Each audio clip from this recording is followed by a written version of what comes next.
جب رب راضی ہونے لگتا ہے تو بندے کو اپنے عیبوں کا پتہ چلنا شروع ہو جاتا ہے، اور یہی اس کی رحمت کی پہلی نشانی ہوتی ہے۔ امید کبھی نہ چھوڑنا، کل کا دن آج سے بہتر ہوگا۔ اٹھا کر پھینک دو اپنی زندگی سے ہر وہ شخص کو جو تمہارے ذہنی سکون کے لیے خطرہ ہے۔ اکیلے ہونے کی سب سے اچھی بات یہ ہے کہ جب تم پریشان ہوتے ہو تو تمہیں سننے والا صرف اللہ ہوتا ہے۔ خالق سے مانگنا سنت ہے، اگر دے دے تو رحمت، نہ دے تو حکمت، اور مخلوق سے مانگنا ذلت ہے، اگر دے دے تو احسان، نہ دے تو شرمندگی۔ وقت سب کو ملتا ہے زندگی بدلنے کے لیے، مگر زندگی دوبارہ نہیں ملتی وقت کو بدلنے کے لیے۔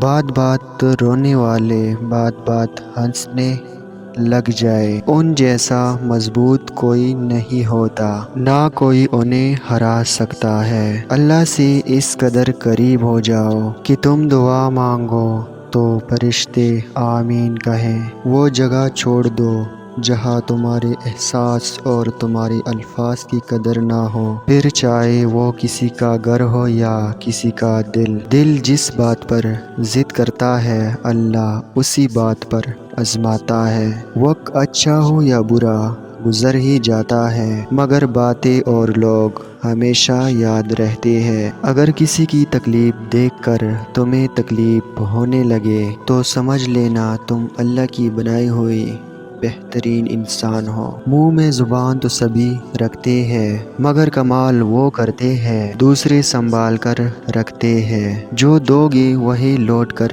آئے گا، چاہے وہ عزت ہو یا دھوکہ۔ صبر کرنا اور قدر کرنا نصیب والوں کے حصے میں آتا ہے۔ ایک انتقال کے بعد زمین تمہاری ہو جاتی ہے، اور ایک انتقال کے بعد تم زمین کی ہو جاتے ہو۔ اس لیے زمین کے اوپر رہ کر اس کی قدر کرو، ورنہ وہ تم سے سخت حساب لے گی۔ وہ انسان جتنا خاموش رہتا ہے وہ اپنی عزت کو اتنا ہی محفوظ رکھتا ہے۔ کبھی کبھی تکلیف ایسی ہوتی ہے کہ اللہ کے علاوہ کسی سے بات کرنے کا دل نہیں کرتا۔